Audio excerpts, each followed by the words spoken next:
ঠিক না বেঠে? আমরা সাহস করে দাঁড়িয়েছিলাম।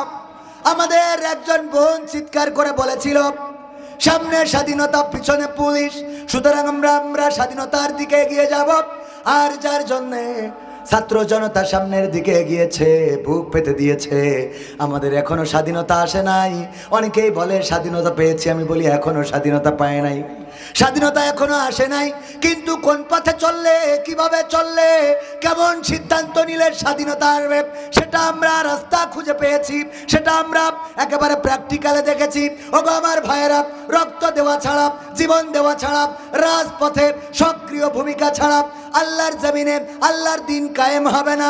আর যতদিন আল্লাহর দিন কায়েম না হবে, ততদিন পর্যন্ত এই জমিনে প্রকৃত স্বাধীনতা আসবে না। ঠিক না বেঠে?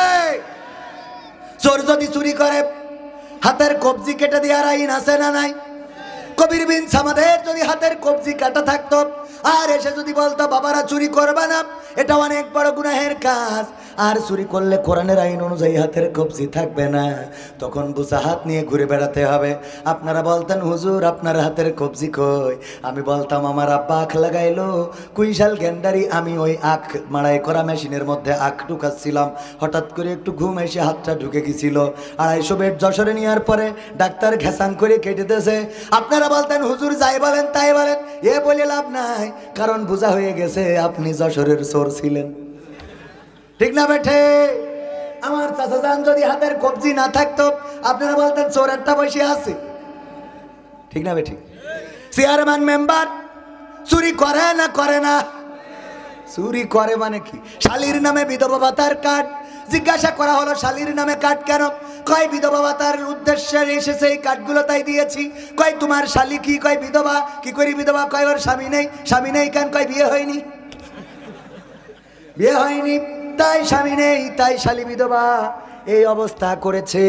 ওগো আমার ভাইয়েরা, এই জন্যে চুরি যারা করবে তাদের হাতের কবজি থাকবে না। এই জন্যে কোরআনের আইন ওরা চায় না চুরি করে করে বেগম পাড়ার কানাডায় বাড়ি আছে না নাই? চুরি করে ছেলে পড়ায় আমেরিকায়, মেয়ে পড়ে লন্ডনে, কিছু হইলেই চিকিৎসা নিতে যায় সিঙ্গাপুরে, আর পিকনিক করতে যায় থাইল্যান্ডে, টাকা রাখে সুইজারল্যান্ডে, আর আপনার বুর্জ খলিফায় রয়েছে তার ফ্ল্যাট। এত কিছু থাকার পরে আমাদের রমজানের মাস আসলে বলে ওগো আমাদের ভাইয়েরা, তোমরা বড়ই দিয়ে আর পেয়ারা দিয়ে ইফতারি করবা। ঠিক না বেঠে? কেন আমরা বড়ই পেয়ারা খাবো কেন? এই দেশে উন্নয়ন এত হলো, বড়ই পেয়ারাই কেন যেতে হবে? আজকে আপনারা দেখেছেন আয়না ঘর উন্মোচিত হয়েছে, প্রধান উপদেষ্টা ডক্টর ইউনূস তিনি গিয়েছেন দেখার জন্য, এবং আলী আহসান মোহাম্মদ মুজাহিদ, সম্ভবত আলী আহসান মোহাম্মদ মুজাহিদের ছেলে, হ্যাঁ মীর কাশেম আলীর ছেলে, আমাদের প্রিয় ভাই, দীর্ঘদিন 8 বছর মতো তিনি গুম হয়েছিলেন। আব্দুল্লাহিল আমান আজমি ছিলেন গুম হয়ে। ওনারা গিয়েছেন, ব্যারিস্টার আরমান, উনি প্রধান উপদেষ্টার সাথে কথা বলেছেন, সব কিছু দেখিয়েছেন, ছোট ছোট ঘরগুলো।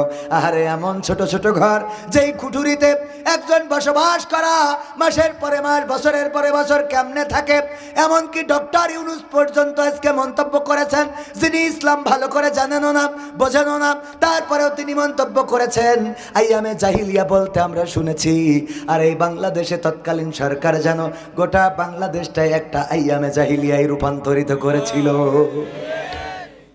কোরআনের পাখি আল্লামা দেলাওয়ার হুসাইন সাইদি, আহারে এই মানুষটা মারা যাওয়ার পরে তার জানাজা পর্যন্ত পড়তে দেওয়া হয় নাই, তার জানাজা ঢাকাই করতে দেওয়া হলো না, এমনকি তার ওসিয়াত করা কবরের জায়গা যেইখানে রাখা রয়েছে আপনাদের খুলনায়, আপনারা ধন্য, আপনাদের এই খুলনায় আলিয়া মাদ্রাসা হয়েছে, সিদ্দিকিয়া কামিল মাদ্রাসা, এই মাদ্রাসায় জায়গাটাও দেখে এসেছি। আরে ওই জায়গাটাই তার ওসিয়াত ছিল যে এখানে কবর দিবা, যদি এখানে না দিতে দেয় তাহলে পারিবারিক কবরস্থানে কবর দিবা। কিন্তু এমন জালিম সরকার তার ওসিয়াতটা পর্যন্ত পূরণ করতে দেয় নাই। ঠিক না বেঠে? একজন মৃত মানুষ যখন মরে যায়, জীবিত তার আহালবর্গ যারা থাকে তাদের উপরে কয়টা হক রেখে যায়? কয়টা? অনেকেই জানি না। আমি যে মারা যাব আমার হক কয়টা পরিবারের পরে? কয়টা? 4টা। কি কি এটা যদি জিজ্ঞাসা করি বিপদে পড়ে যাবেন অনেকেই। ওগো আমার ভাইয়েরা, এগুলো জানার দরকার। 1 নম্বর হক হলো মারা যাওয়ার পরে অতি তাড়াতাড়ি তার দাফন কাফনের ব্যবস্থা করা। 2 নম্বর হক হলো যদি তার কোনো ওসিয়ত থাকে তাইলে সেটা পূরণ করা। আল্লামা সাঈদীর ওসিয়তটা পূরণ করা সরকারের দায়িত্ব ছিল, কারণ এই সরকার 13টা বছর পর্যন্ত কারাগারে শুধু রাখেই নাই, বরং বের করে ইনজেকশন পুশ করে শহীদ করে দিয়েছে। বলেন ঠিক কিনা? সুতরাং তার ওসিয়তটা পূরণ করা দরকার ছিল। পরিবারের সাথে দেখা করতে দেয় নাই। বাবা হাসপাতালে, সন্তানেরা যে বসে আছে, এত নিষ্ঠুর, এত নির্দয়, যারা এখন মানবতার কথা বলে, তখন মানবতা কোথায় ছিল? আল্লামা সাঈদীর 2টা কলিজার টুকরা 13টা বছর কারাগারে, ওই অসুস্থ অবস্থায় হাসপাতালে একটু দেখা করতে চায়, দেখা করতে দেওয়া হলো না। ওগো আমার ভাইয়েরা, তখন আপনাদের মানবতা জাগ্রত হয় নাই। যখন আমার ছাত্র জনতার বুকের উপরে গুলি চালালো, তখন আপনাদের মানবতা জাগ্রত হয় নাই। যখন পিলখানায় হত্যাকাণ্ড চালালো, তখন মানবতা জাগ্রত হয় নাই। যখন বিভিন্ন বিরোধী দলের নেতা কর্মীদের গ্রেপ্তার করে খুন করা হতো, গুম করা হতো, তখন মানবতা জাগ্রত হয় নাই। আর এখন একটু পান থেকে চুন খসলেই মানবতার কথা বলে, আছে না নাই? আছে না নাই? এই মানবতার কথা তোমাদের মুখে মানাই না, কারণ তোমরা আল্লামা দেলোয়ার হুসাইন সাঈদীর সন্তানদেরকে পর্যন্ত দেখা করতে দাও নাই। যাই হোক, আলোচনায় আসি। তাইলে হক রেখে যায় কয়টা? 2 নম্বর হক মুখস্থ করে নেন। মৃত মানুষ আপনার পরে কি হকটা রেখে যায়, এইগুলো আমরা জানি না, জানার চেষ্টাও করি না। খালি আমরা খুঁজে বেড়াই কার কদ্দুর কাটি করা যায়, কার কদ্দুর ছোট করা যায়। ঠিক না বেটে? ইমাম সাহেব এই করিছে, মুয়াজ্জিন ওই, তুই কি করিস এইটা দেখ, ওটা দেখি লাভ কি? আছে না নাই? ওগো আমার ভাইয়েরা, 1 নম্বর অতি তাড়াতাড়ি দাফন কাফনের ব্যবস্থা করা। 2 নম্বর তার যে ওসিয়ত আছে সেটা পূরণ করা। 3 নম্বর যদি কোনো ঋণ রেখে যায়, যদি কোনো ঋণ তার থাকে, সেই ঋণ পরিশোধ করা। এবং সে যদি কারো কাছে টাকা পায় তাইলে সেটাও দিয়ে দেয়া। 3 নম্বর পয়েন্টে একটু কথা না বললে হবে না। যখন চাচা মারা যাবে, অথবা আমার চাচা মারা যাবে, আমার চাচা মারা যাবে, তখন সন্তান ওখানে আছে দাঁড়িয়ে বলবে, ভাইয়েরা আমার বাবা যদি লেনদেনের সময় কারো কাছে ঋণ করে থাকে, আপনারা যদি আমার বাবার কাছে টাকা পেয়ে থাকেন তাইলে আমাদের জানাবেন, আমরা পরিশোধ করে দেব। ওরা তো জানাইতে পারবে, কিন্তু উনি যাদের কাছে পাবে, এটা কি উনি আর জানাইতে পারবে নাকি?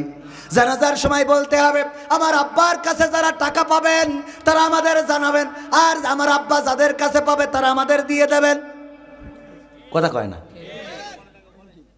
উনারটা তো ওনার ছেলেরা শোধ করতে পারবে, কিন্তু আপনি যে লোকটার কাছে ঋণী, ওই লোক ছাড়া তো আর কেউ জানে না। ওই লোক তো কবরে চলে গেল। আপনি মারা যাওয়ার আগে এই ঋণটা যদি শোধ না করেন, আপনি মারা যাওয়ার পরে আর তো কেউ জানলেও না, শোধও করলো না। পরকালের ময়দানে বিশ্বনবী বলেছেন, নিঃস্ব অসহায় হইল সেই ব্যক্তি যে দুনিয়ায় এই জাতীয় ঋণ রেখে যায়, অন্যায় অপরাধ রেখে যায়, আর মানুষের ওর আমল দিয়ে, সোয়াব দিয়ে শোধ করা হবে। যখন সোয়াব থাকবে না, তখন অন্যের গুনাহ এনে এর আমল নামায় দেওয়া হবে। আমার কথা না, কার কথা কয়? আল্লাহ রাসূল সাল্লাল্লাহু আলাইহি ওয়াসাল্লামের কথা। কার কথা? রাসূল সাল্লাল্লাহু আলাইহি ওয়াসাল্লামের কথা।